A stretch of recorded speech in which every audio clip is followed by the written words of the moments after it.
Patrick Ballow is the managing partner of Vino Carta, the premier wine shop and bar in Little Italy, San Diego, focused on small family-run producers who farm organically, sustainably, and often naturally.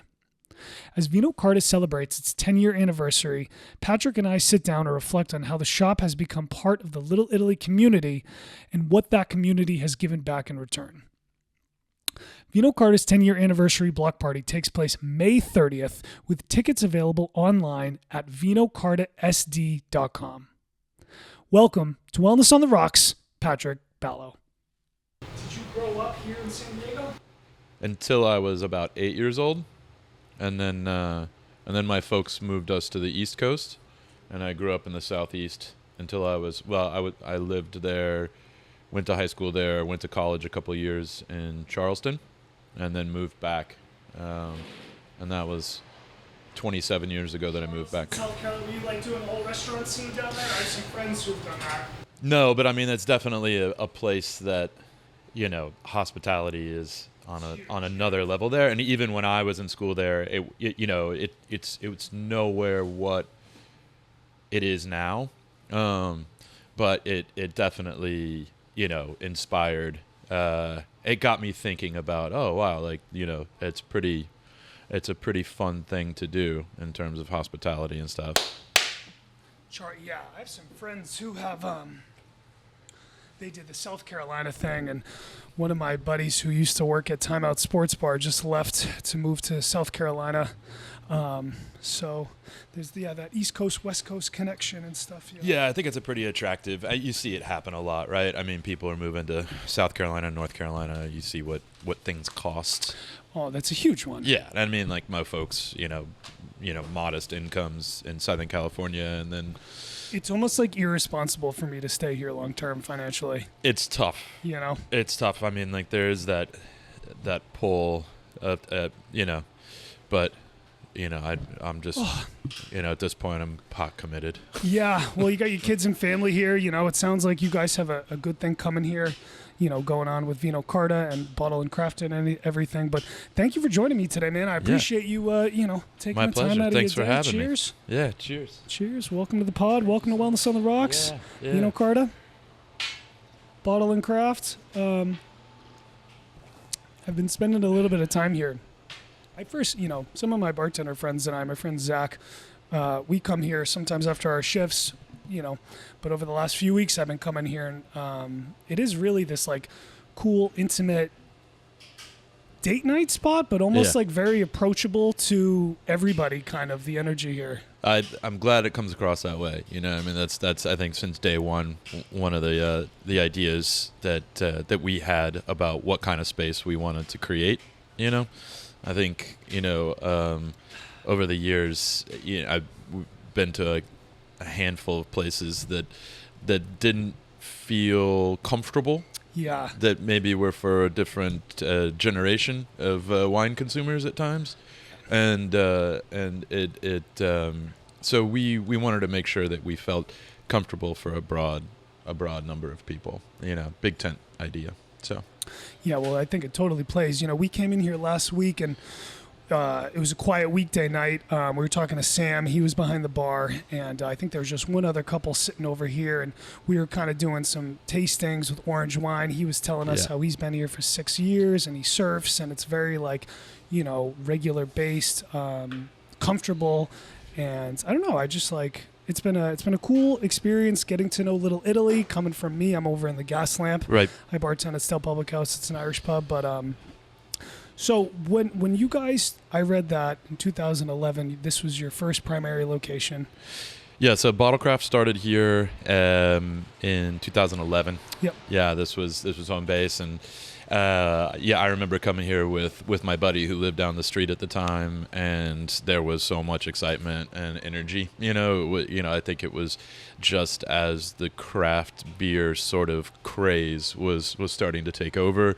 The number of breweries seemed to pop up every second, and then the concept here of being able to pick out a bottle, sit down and drink it, or pick out a bottle and take it to go was, I think, pretty novel. There's a few other places in town spread around the county and stuff like that did it, but yeah, and it was exciting. And at the time, I was working on the supply side in the wine world. Got you. That's what I was going to ask. Yeah. Yeah, and so that was sort of my first connection with my partner Brian Jensen here. Was supporting his business, and then of course, like every supplier, I pitched him on trying to sell him some stuff too. Yeah.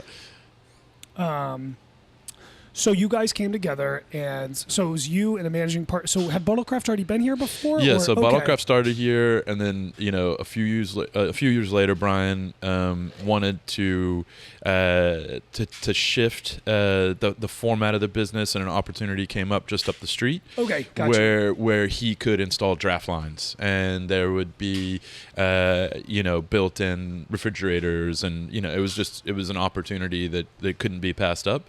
And by that time, he and I had a pretty good relationship. Of course, I continued to support his business, but by that time, I'd convinced him to buy some wine from me. and I think our conversations over those years between him opening and him moving the shop were about the potential for wine as well. Yeah. And so the opportunity came up for us to create a wine-specific place, and that's how Vino Carta started. I think that's really cool, man. You were this upcoming guy in this industry. You were working for a company, getting your paycheck, and you said, "I want to take a risk and try to maybe go to the next level and start our own thing or take over our own thing." Yeah. I mean, I think that there's so many different types of risk these days. Yeah. Having worked on the supply side, it was very, very challenging, and I understood, how hard it was. It was a commission-only job as well, so It was all about what your grind was going to be. But prior to working on the supply side, I worked in a retail wine department, liquor, beer, wine department, and an old gourmet grocery in La Jolla, and I absolutely loved it. I mean, I loved being around those regular customers. I loved being, maybe trying to push them a little bit and getting them to try something besides their old standards, for those that were willing to think that way. Yeah. And so even though I had started to find some pretty solid, stable success on the supply side, there was still a little bit of that draw. And, after a lot of, stressful internal debate and external, I just decided to jump in and do Vino Carta with Brian. Man. So, yeah. It's so interesting. You said you were in La Jolla versus Little Italy. Yeah. And those are two totally different neighborhoods, Yeah. energies, and people. Yeah. And very much so. Yeah. So yeah, but that's why I love Little Italy, man. I think Little Italy is one of my favorite neighborhoods in San Diego, to be honest.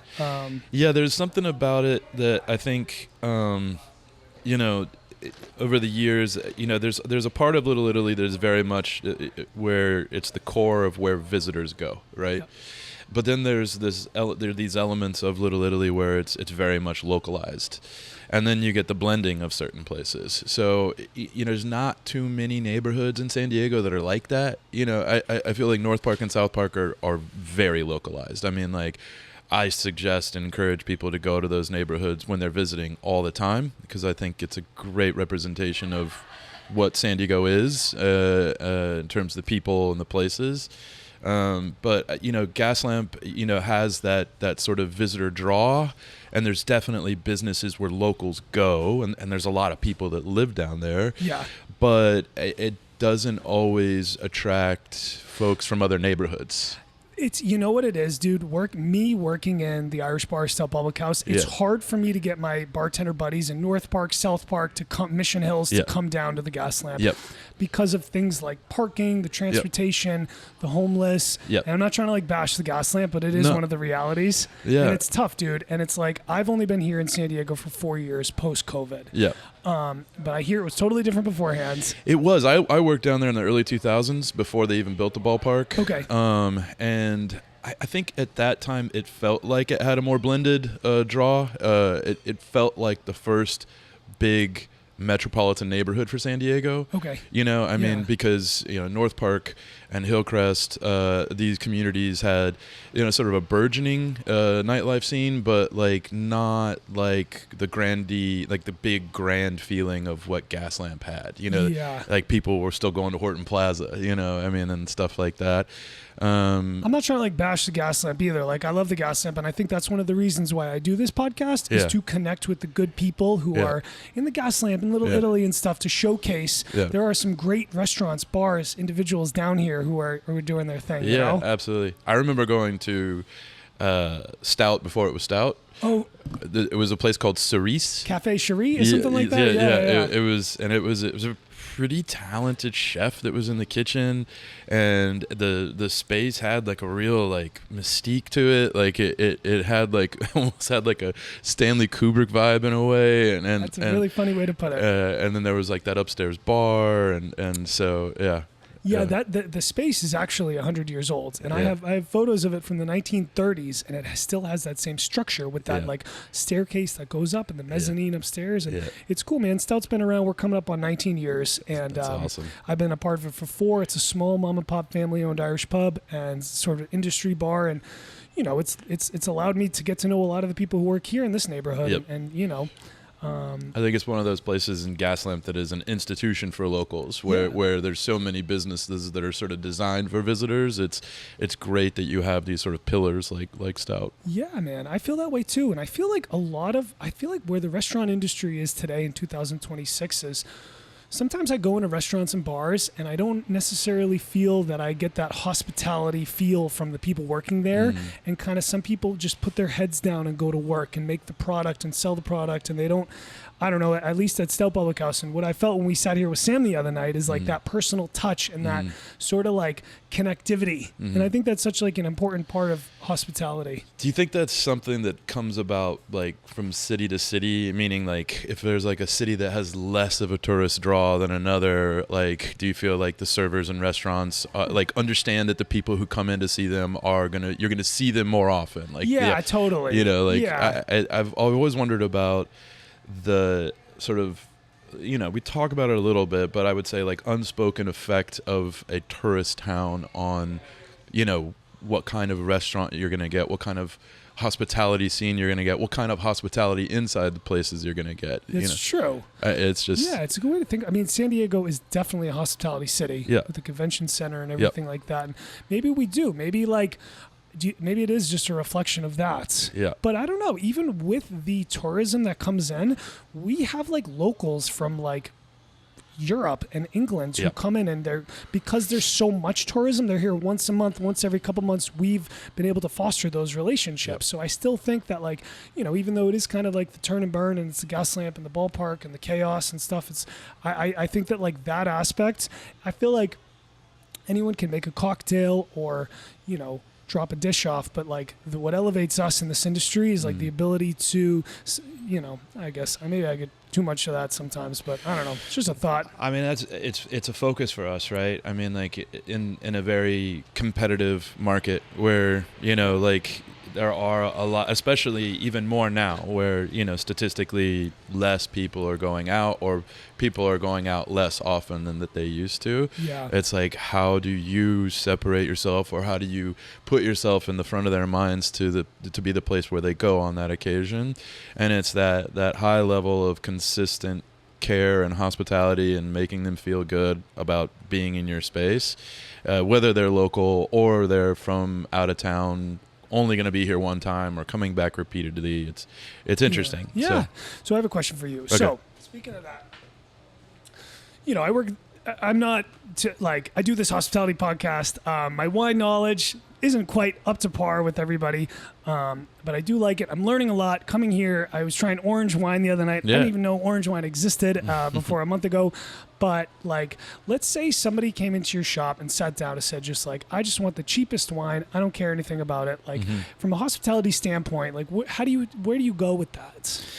Yeah, I mean, like, I think we want to serve everybody what they want, right? Like, and, when we set up the shop, we set it up with the idea of like, hey, like the inventory is going to reflect what the world produces in terms of kind of like, proportions, so we don't always have as much California as other places, but it also reflects, like price points. We want people to be able to come in and grab a $20 bottle and have a really excellent experience with a value prism in mind as well. Like that's important. And I think, we're very proud of the inexpensive bottles that we sell here.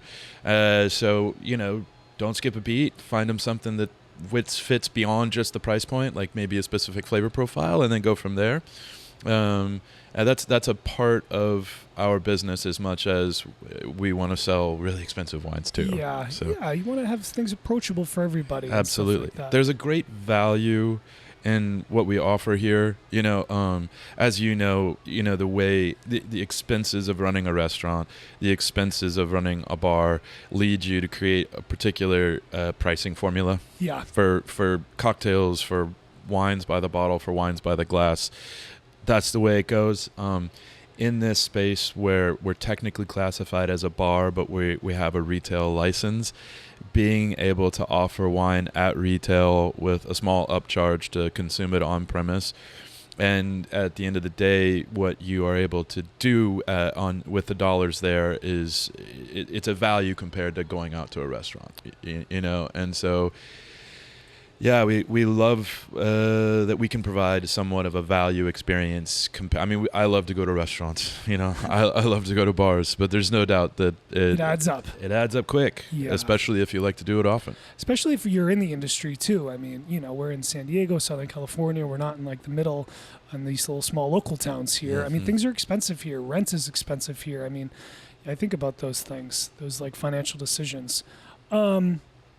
So what was I just going to ask you about? Yeah, just like coming from our side and like just seeing the background of how it's tough balancing the like from a managerial standpoint and like the money and trying to keep the lights on and rent and the stress that comes with that. And, and with that stress, I think sometimes I like to go out and treat myself. And, Yeah. I went to, for the first time, Ironside the other night and had that lobster roll. 2.0. Yeah, man. Oh, that's coming up. That's right. Is that going to be here in Little Italy? Well, no, that's what they coined it now as Ironside 2.0 with Chef Jason back at the helm. Okay. Because he started it there 10 plus years ago, like before we were here, and that tremendous energy. Everybody thought, oh my goodness, for a town that should have a ton of seafood places, there's not as many as we should have, and. Yeah.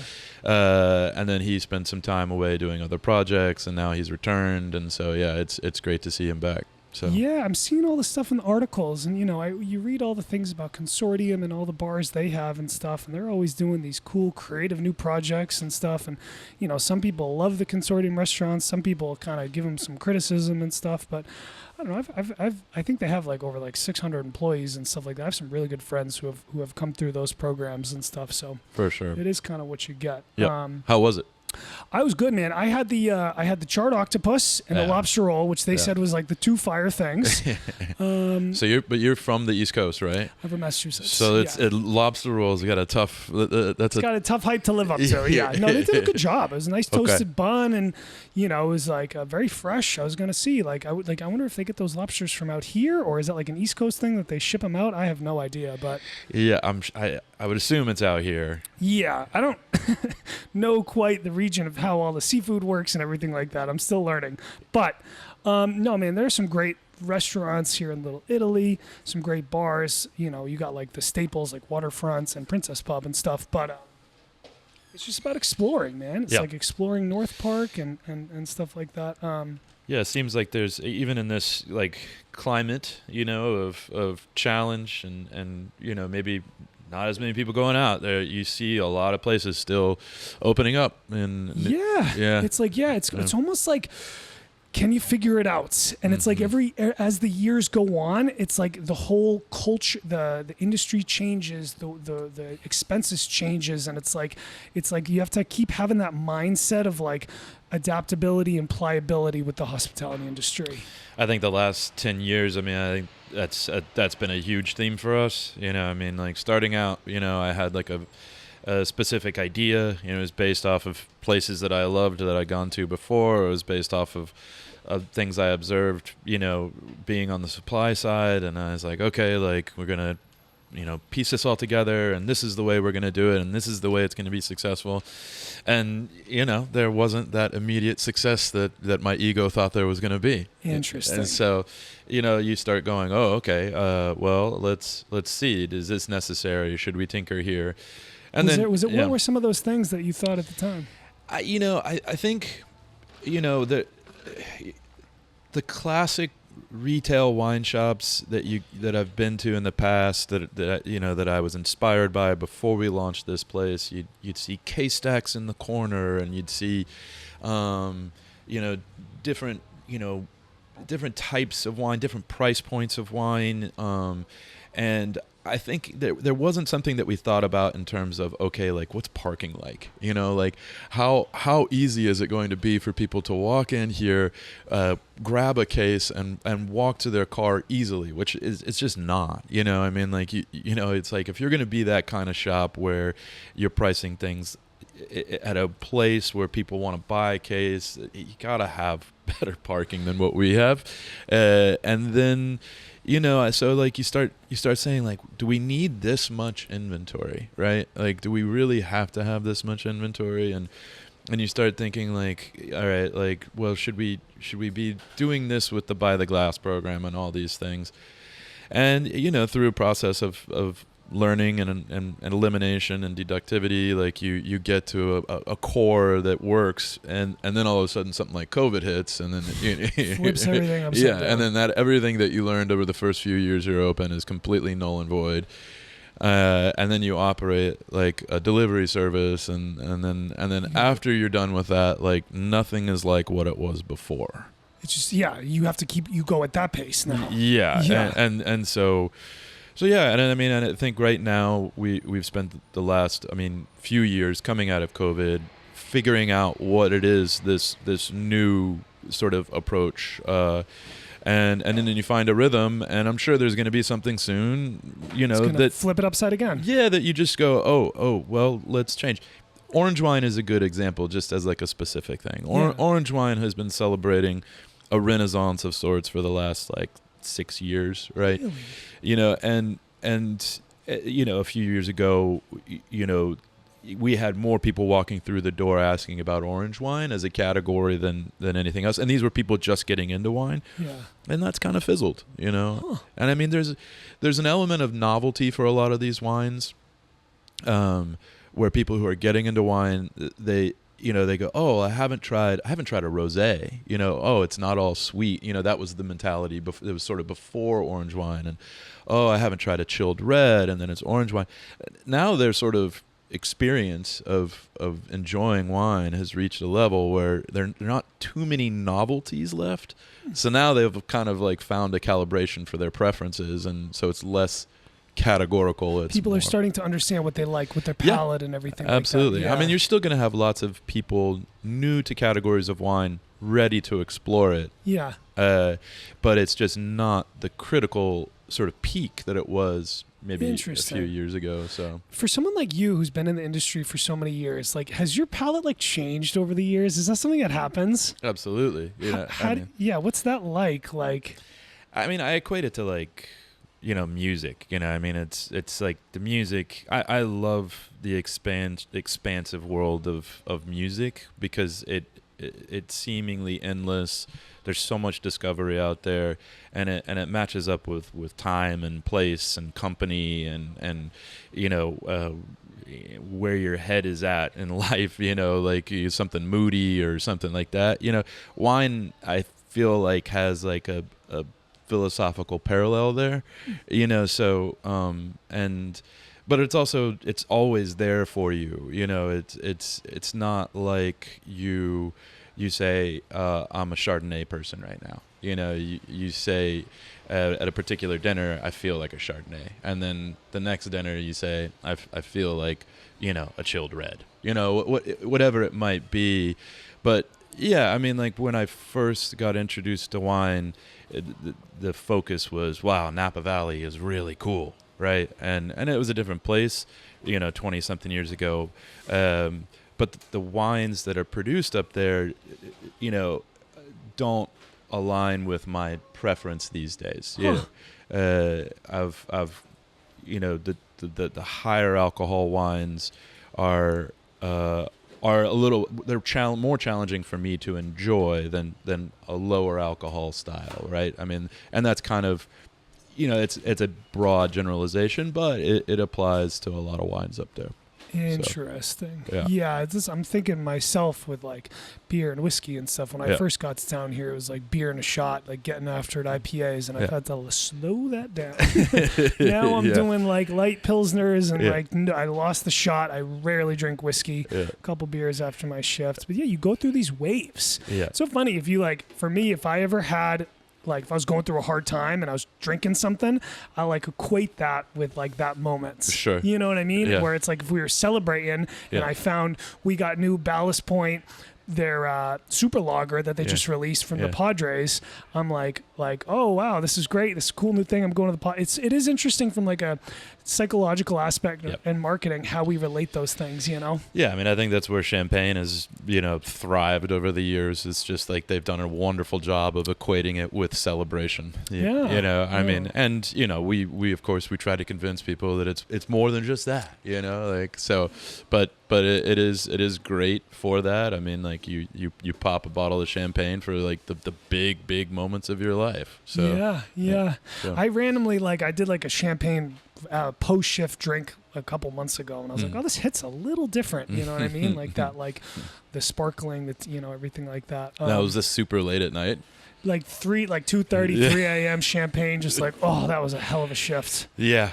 But then you look at also like the labels on the bottle, and like that's what it's so interesting. I'm really interested in the marketing, and like the shape of the bottle, the logo, everything is so different, and like even the bottom of the bottle that you don't see until there's so many different factors that go into this. Glass shapes, I mean, like it's wild. I mean, like when I first got into retail, that was one of the quickest lessons was, you shop with your eyes, and I think, that holds true, especially when you're picking out something that you've never had before. And, there's all that research out there that like, why did the Tiffany company choose that shade of blue? You know what I mean? Like there's, and it's exciting, the number of producers out there that have leaned so heavily into the concept of creative label design. I mean, it's a much more modern element of the wine world than our previous generations, right? I mean, the American producers were wonderful with it, and then the European producers have just run with it. I think, especially for young consumers, irreverence is really great. People who just absolutely there's no information on the bottle on the front. It's just some artwork or like a cartoonish character, and then there's everything in between from the classics to that. So would having been on the distribution side growing up, and now having your own spot, and there's multiple, I think, what do you have, 4 or 5 right now? 1 Vino Carta, and then 3 bottle craft in Southern California. I got you. Yeah. Would you ever want to get into the wine making process and with the vineyards and start your own wine someday? I've always thought more about growing grapes. Okay. There's a making wine is really tough. It takes a lot of, I think, schoolwork to get it right, and I think it takes a lot of years, either schoolwork or a lot of years, following people and soaking it all up, no pun intended, but really learning things. Growing grapes is the same, but you can always find someone to help you out with that.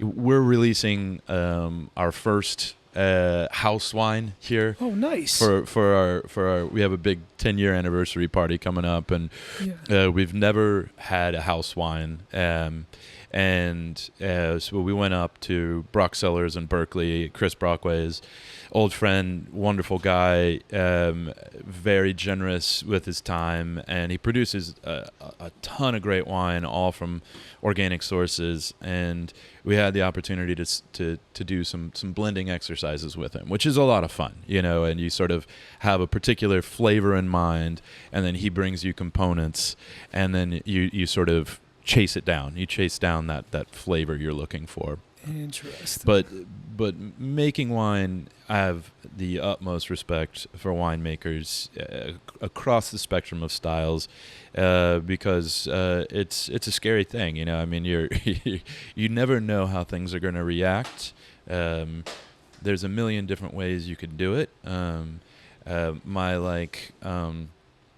My fallback story to talk to people about winemaking is the Choose Your Own Adventure books. These are like the little paperback books that I grew up with, which I date myself when I talk about this, but I loved them so much because you'd get to a certain part in the plot line and it would tell you, you have an option. Like you can have the main character go through the cave, or you can have the main character hike up the mountain. What's it going to be? And then it takes you to a new page in the book based upon your selection.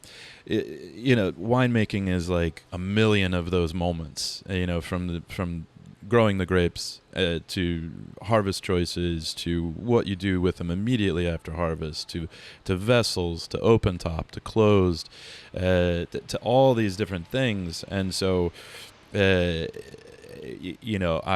in awe of it, but it's overwhelming. And growing grapes seems simpler. Yeah, and I mean, well, look, there's the fun part of it. It's like, oh, we could try this, and then there's like putting all that time, energy, money, and prep in to like run a profit. It's like the two different things, Yeah, but I mean, being somewhere in the Sierra foothills, maybe with a mountain vineyard is, it's pretty dreamy. I would love to do that. Yeah, it sounds like when you imagine it, it feels cool. Like, I would love to do that and stuff like that. Yeah. I think a lot of people, like, in terms of like starting a bar, talk about that too. Yeah. Like, oh, we should start a bar. It'll be fun. We'll close down on certain nights and party ourselves, and they don't realize there's payroll, there's rents, there's dealing with lawsuits, there's like all the things that come on the back end, and you got to keep that ball spinning, not just for a year, but for like 20 years. Yeah, I think that talk is cheap, right? It's so easy to get around with your buddies and I would do this and I would do that, and then you go talk to somebody and they're like, yeah, we had a flood, or like you talk to some people in vineyards and they're like, yeah, the fires destroyed all of our grapes this year, or like the frost killed us. I mean, like it's just. It's things you'd never think of. But it's important to dream. Yeah, I mean, yeah. And then go to what I like to do is go talk to people who have been running bars for 20 years and like you guys here at the wine store, and listen to your perspective, because there's the customer perspective of life, and then there's like you who's run a wine store for coming up on 10 years here at Vino Carta, and like the guys who I work with, Mark and Dave, who've been running Stout for 19 years, and it's like, it's cool. I think it's like you can go sit down, have a glass of wine, talk to you guys about your perspective, everybody wins. Yeah, it's good. It's fun to reflect, definitely. So we've been kind of talking about palates. Yeah. I do want to. You guys have the 10-year anniversary coming up. That's like a huge milestone. You've got through COVID, and there's just so many, like, I can only imagine all the stories that you guys have, the good times, the bad times, the hard times that make it feel good. When you think about the last 10 years, what do you feel like Vino Carta has given to the people of Little Italy? Good question. I hope what anybody who lives here in Little Italy, my biggest hope is that we've given them a space to relax, to connect with their neighbors, to feel proud of the community that they're in. There's a lot of choices and places that they can live, and people often, don't live in one place for that long anymore. We talked about how you see a lot of people move in and out of San Diego, or move in different neighborhoods of San Diego, or maybe they move to the burbs. But I hope that it it just enriches their experience to be in a community like this. You know, I think it's living in the city, I think, is a very special thing. I lived in a really small town, you know, in my life, and there's great things about that. But I think in the modern world, like, living in a city is super exciting, dynamic, and gives you a lot. And I hope that we're a small portion of that, you know. Yeah. You know, obviously we want people to encounter great wine, you know, and that's what, you know, our mission part of our mission statement is. But yeah, the Little Italy neighborhood is something that, as we got here, has grown a lot, right? I mean, when Brian started here, obviously, it was even more different. Like, none of the restaurants were down here. I remember when I joined him by starting Vino Carta, there wasn't even a stop sign right here. Oh, wow. You know, and the history of this street, of India Street, was that it was a quick escape from downtown, and there were no stop signs anywhere. Oh. And so people would drive 45 miles an hour on the street if they hit the light right. And, you know, so I mean, like, just the process of of the physical community slowing down, becoming more pedestrian friendly, along the same line of our existence here. It's been great to see how we've been able to grow into the community as the community is becoming more and more unique. So. Yeah, it really is. It's changing. I'm trying to, like, what's it going to be like in 2 years and 5 years? Yeah. You have all this, like, construction going up in San Diego. Like, it is just really up and coming city, which is cool. Yeah, it's going to be crazy to see the height of buildings really close by here in the next 5 years, because, like, the vertical aspect of Little Italy has always been in the south end. Okay. And now these buildings that are slated to go up are, you know, 2 blocks away. Oh, really? Yeah, and these are, you know, 20 plus stories. So that's going to bring a lot of traffic through here.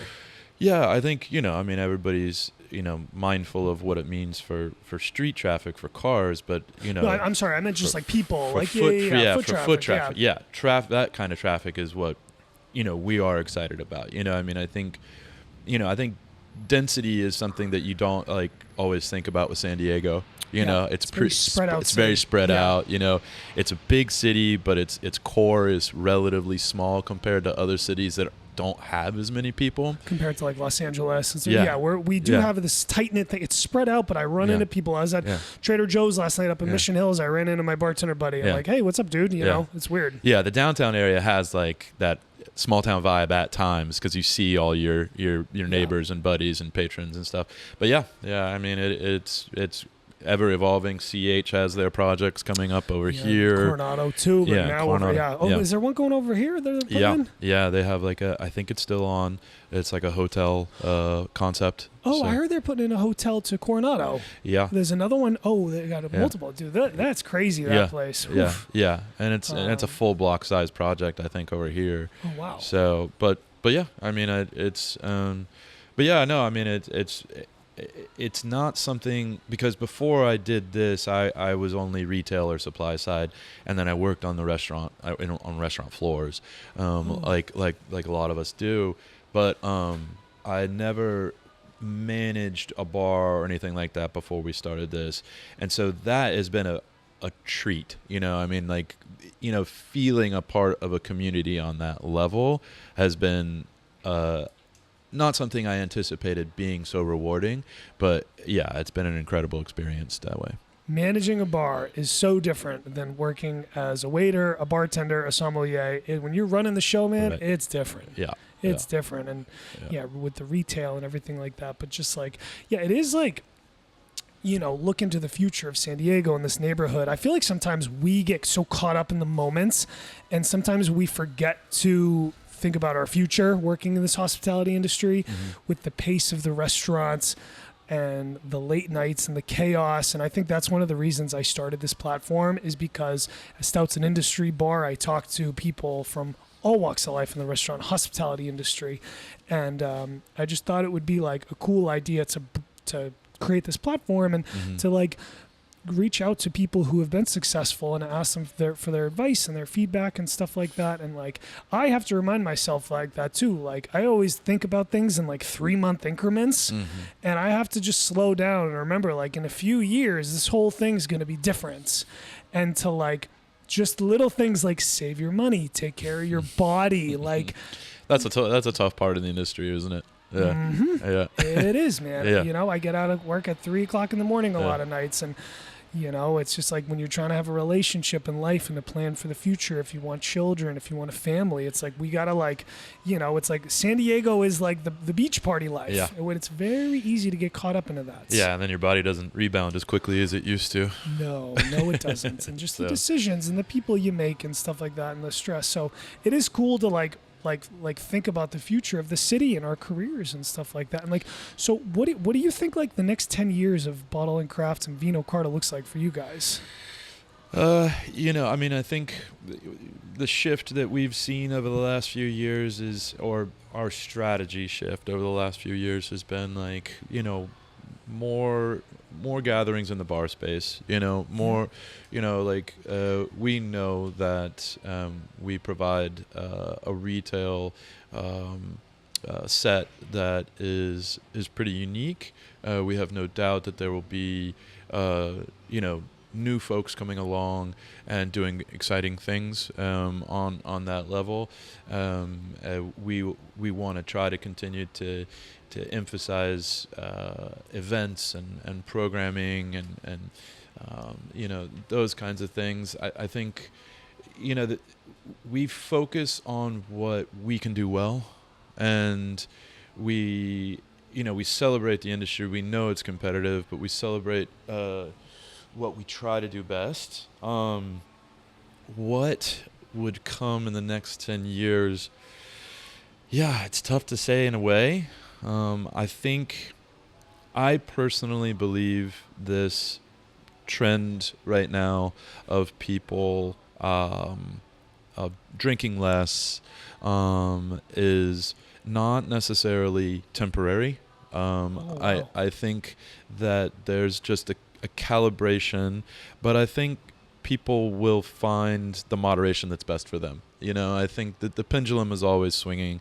I think it's super interesting to me that during COVID, alcohol was such a binding thing for us as a society.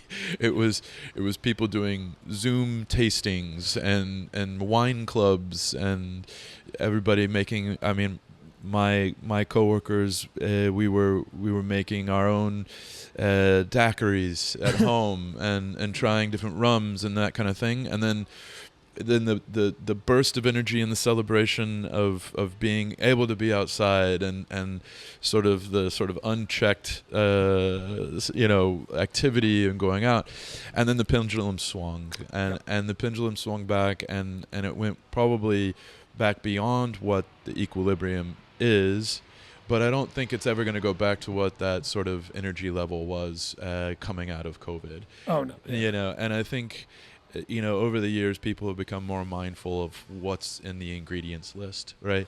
What's quality. Yeah, what's, you know, and so being more attentive to that, people are going to, you know, they're going to figure out how to moderate themselves. I think people are actually going to drink more wine, perhaps, than is being talked about. I think it's just a shift into a different style of wine. I think, you know, we've seen people trade volume for quality, you know, and enjoy that, and their pace, they slow down, right? There's a level of maybe, you know, enjoying it more than they used to, right? Like, I'm not saying that everybody's going to pontificate over, you know, terroir and variety and all these things, but it's we see some changes that way.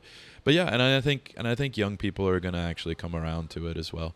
I think it's just wine has always been something that people embrace a little bit later in life than embracing a seltzer or beer or a cocktail, and so I think it's gonna come around, but I think I'm scared to predict too much of what's gonna happen. I think, you know, we try not to be too reactive. We try to be focused on what we think is going to work and calculated guesses on things. But I think it's all about layering experience for people. I think that's one of the big things that I thought was going to be so profoundly different about Vino Carta than other places is that my ego said, I'm going to bring people things they haven't had yet. And they're going to just fall in love, and we're going to be so successful because of the wines that they can get here.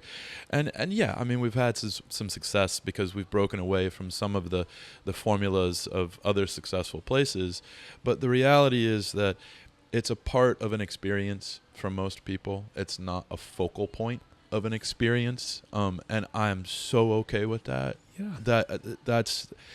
I think it's about, who can we work with in the food world to pair up with and create a bigger experience. Who can we work with to provide some really nice music, but still within the framework of trying to be unique from what's already been done before. But I think that's what we're going to continue to work on. I know that's what we'll continue to work on, and I hope that it continues to generate new faces and make our regulars happy. So. Well, I think you guys are doing a good job at that. From me, the customer standpoint, I see you guys are doing. I think like it's 2 Thursdays a month. You doing these DJ parties and stuff in here. Those are a little bit different. They're mostly on Saturdays. Okay, yeah, and they mix up. Yeah, like I would say, like 1 to 2 a month. Yeah. And it's like what you just said about working with other people and the music, and it's like you selling the wine, but what we do in hospitality is not just about the Jameson shot or the wine. It's like what the environment that we create here. And we have to get creative with that. And it's like, I mean, I think it's one of those things where you take a martini, right? A classic martini. And we all like, there's like places where you go, you're like, their martini is amazing. And it's like the simplest cocktail on the planet. I had this conversation recently. So like, why is it that the martini feels so much more special in that particular place for you? Yeah. It's other factors that you are or are not aware of. And so it is, I mean, like we think we sell some of the best wine available in San Diego, but we also want to make it more than just that. So that's how we stand out. I mean, you can get a Jameson shot in 3,000 bars in San Diego. It's like, why are you coming to sell it to us? Yeah. And it's like that's where the cool thing about creativity. I was thinking about this actually earlier this morning when I was walking around.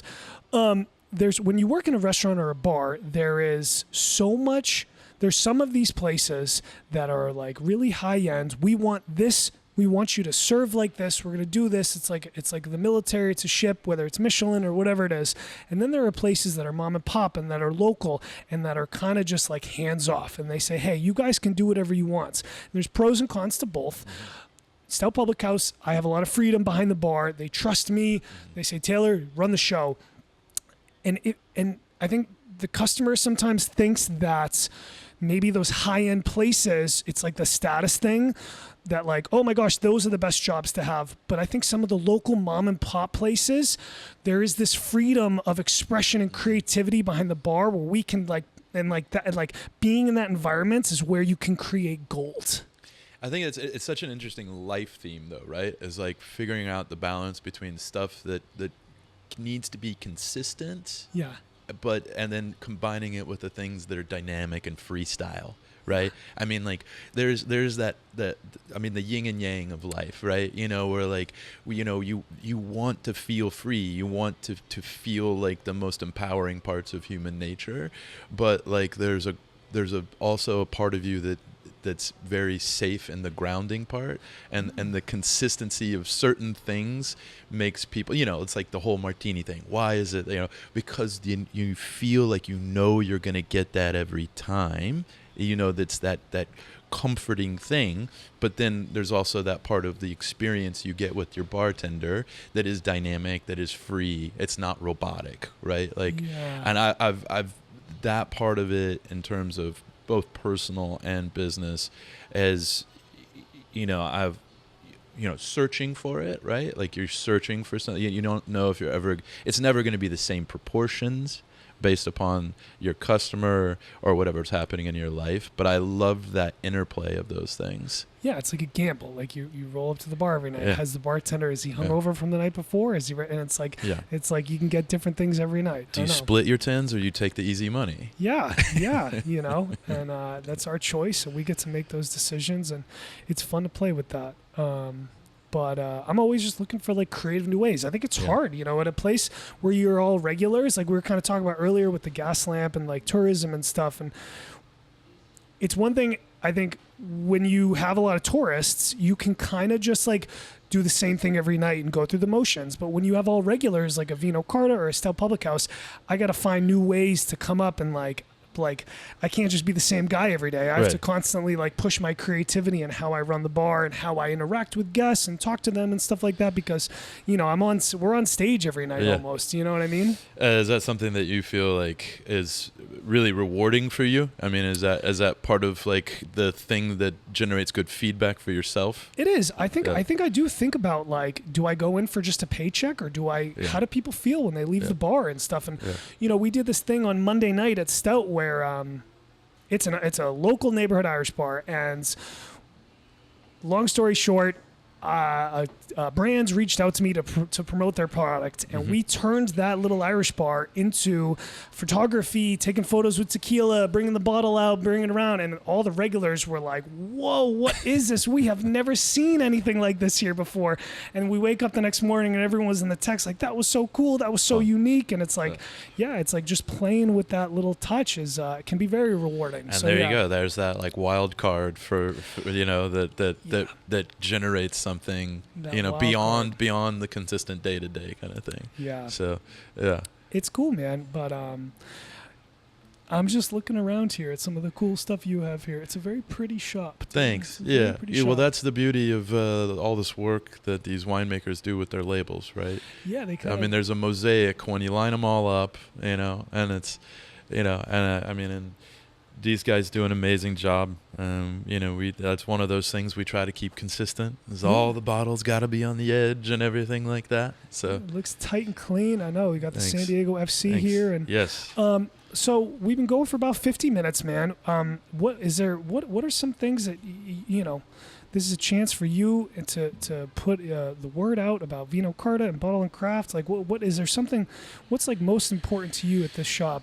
Yeah, I mean, I think at all of our spaces, you know, we really work to be responsive to the people who are coming in. You know, we love to hear people saying, you know, I had this wine one time, I don't remember the name, but it was kind of like this, and so, you know, that opportunity to find something within what these people are describing, you know, this framework of what people are describing, that is that's really exciting for us to share with them, and then, you know, hopefully have their feedback when they come back and talk about that.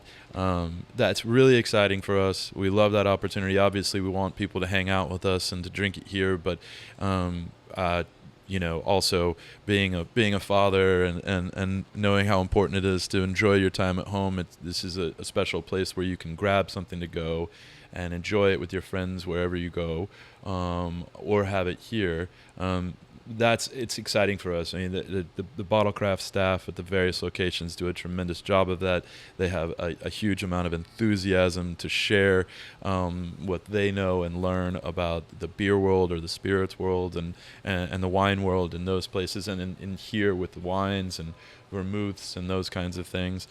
And then, you know, I mean, like, we have always set out to support the smaller producers of the world. You know, these are the ones where these winemakers literally touch every single bottle of wine that's going into the box, and you know, and like a lot of products around the world, there's something unique and special about that.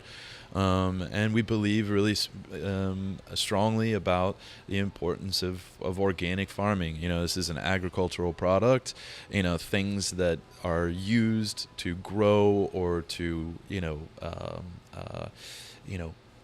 prevent pests in the vineyard.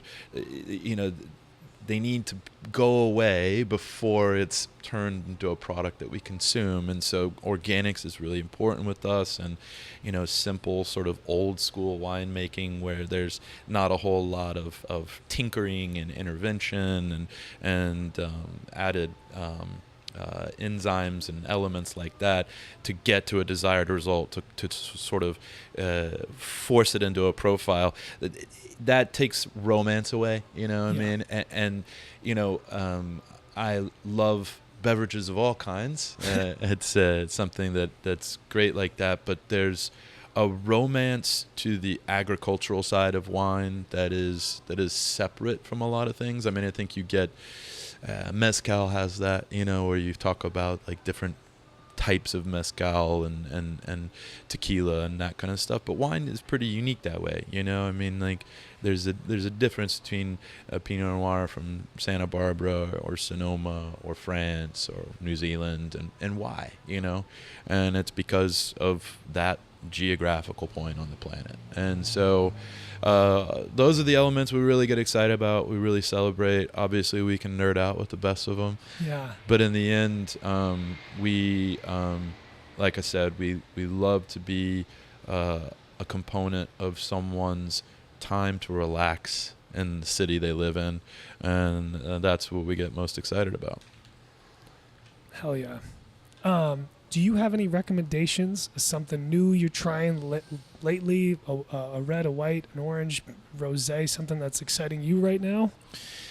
The things that, I mean, aside from the classics that we get limited amounts of, that we go, I better grab my bottle before it's all gone and stuff like that.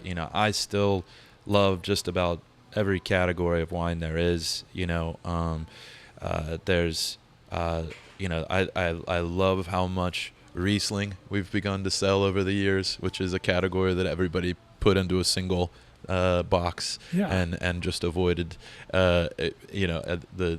Within the wine industry, you'll hear, sommeliers and everybody say, oh yeah, Riesling. But outside of that, you don't hear much talk about it. But I think the things that end up exciting me the most are the wines you find unexpected, right? You go, oh, that's an extraordinarily hot part of Spain that you wouldn't ever expect to find an elegant, mineral-driven white wine, But then, something, it gets presented to you and you go, that just blew all my expectations, assumptions away, and now I'm forced to rethink things, and that's a pretty fun process in life. So. Yeah. I have one more question for somebody who is thinking about getting into the retail aspect, maybe opening up their own wine bar. What advice would you give them from things that you've learned through this process? Yeah, I mean, I think there's not just one route to making it in the hospitality industry or in the wine business and retail or stuff, or the bars. I think it's important to know that you're not going to be able to advance to the top really fast. It's important to trust a certain process. Some people will go the book route, the academic route. I think there's a lot of value in that. But I think it's also great if you can get into a wine bar as a busser, if that's where you have to start and you have to start cutting your teeth. I think take your time, taste a ton of wine, learn as much as you can through books, through people who are more experienced, obviously, and just be really open-minded. I think sometimes wine education can kind of funnel you into a singular path, but being open-minded and learning through a process of both discovery and book, education is great. It's a really great way to do it. And then, just start applying and get out there and visit as many places that are doing well right now as you can and try to observe what's going on. Yeah. Well, 10-year anniversary, Vino Carta. Any last words, Patrick? No, just come have a glass of wine with us. Well, thank you very much. I appreciate Thank you very much. Appreciate it. Thank you to Patrick for sitting down and sharing your story and words of wisdom with me, and for welcoming us all into Vino Carta. If you'd like to go visit Vino Carta, it is located at 2161 India Street in San Diego, California. You could purchase tickets to their 10-year anniversary block party that takes place on May 30th online at vinocartasd.com. Follow them on Instagram at Vino Carta, and Patrick at Patrick_Ballow. You can follow the podcast on Instagram at wellness_on the rocks. If you're ever in downtown San Diego, you can come visit me behind the bar at Stout Public House. Thank you for watching. Thank you for listening. And let us both know what you thought of the episode.